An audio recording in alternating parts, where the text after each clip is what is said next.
आजकालच्या जीवनशैलीमध्ये वेगवेगळ्या पदार्थ, वेगवेगळ्या चवीचे पदार्थ खाण्याची आपल्या जिभेला खूप सवय झालेली आहे.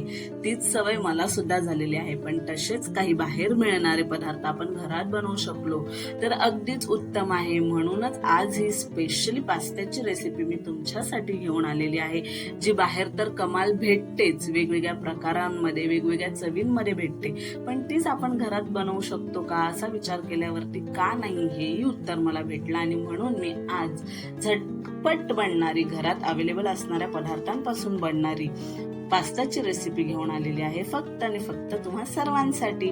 त्याच्यासाठी मी घरात अवेलेबल असणारे सर्व पदार्थ एकत्र केले आणि सुरुवात केली पास्ता बनवायला. पास्ता बनवण्यासाठी सगळ्यात आधी मी उकडून घेतलेला आहे पास्ता उकडण्यासाठी गॅसवरती मोठा टोप ठेवलेला आहे. त्याच्यामध्ये भरपूर असं पाणी, मीठ आणि तेल घालून त्याला फक्कड अशी उकळी काढून घेतलेली आहे. पास्ता पाण्यासोबतच उकळवायचा नाहीये, त्याच्यामुळे तो खूप शिजतो आणि गिज्जा होतो. पास्ता हा 80 ते 90% शिजवायचा आहे. ओव्हरकुक कधीच करायचा नाही. ओव्हरकुक झाला तर त्याची टेस्ट खूप बिघडते आणि ते अजिबात चवीला लागत नाही, कारण का ऑलरेडी ते गिळगिळच टेस्टचं असतं. त्याला आपण फ्लेवर देऊन एन्हान्स करणार असतो. म्हणून 80 ते 90% त्याला उकडून घ्यायचं आहे. उकडून झाल्यावरती पाणी ड्रेन करून त्याला थंड होण्यासाठी ठेवून द्यायचं आहे. आणि मग फोडणीची तयारी करायची आहे. त्याच्यासाठी मी कढईमध्ये घेतलेला आहे तेल. तेलामध्ये टाकलेला आहे कांदा, आलं लसणाची पेस्ट आणि हिरव्या मिरच्या. छान फास्ट गॅसवरती हे सर्व व्यवस्थित परतून घ्यायचं आहे, गुलाबी रंग येईपर्यंत, त्याचा रॉ स्मेल जाईपर्यंत आणि त्याला एक छान असा स्मोकी फ्लेवर येईपर्यंत. या रेसिपीमध्ये टोमॅटो खूप मेन इन्ग्रेडियंट आहे. खूप छान काम करतो. टोमॅटोची फ्लेवर खूप छान येतात पास्तामध्ये. टोमॅटो त्याच्यामध्ये टाकल्यानंतर त्याला खूप व्यवस्थित शिजवून घ्यायचा आहे. त्याचा एकदम स्मशी झाला पाहिजे, त्याचा फ्लेवर खूप छान उतरतो आपल्या पास्ताला. त्याने एक थिकनेस येणार आणि ग्रेव्ही सुद्धा त्याच्यामुळेच रेडी होणार. माझ्याकडे घरामध्ये असणाऱ्या भाज्या मी त्याच्यामध्ये ऍड केल्या. त्याच्यामध्ये माझ्याकडे शिमला मिरची होती आणि कॉर्न होते, ते मी ऍड केलेले आहेत. त्याच्यानंतर सर्व आपले मसाले, ज्याच्यात मी रेड चिली सॉस घेतलेला आहे, मिक्स्ड हर्ब्स घेतलेले आहेत, ओरेगानो घेतलेले आहेत.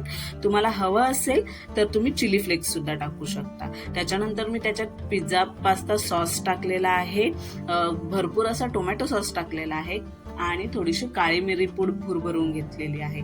या सगळ्यांना मिक्स करून झाल्यावरती चवीनुसार अगदी थोडंसं मीठ आपण त्याच्यामध्ये टाकणार आहोत, कारण का सॉसेसमध्ये मीठ असतं. त्या सर्वांना मिक्स केल्यानंतर आपला छान असा थंड झालेला पास्ता त्याच्यामध्ये आपण ऍड करणार आहोत आणि मिक्स करून आरतून परतून त्याला रेडी करून घेणार आहोत.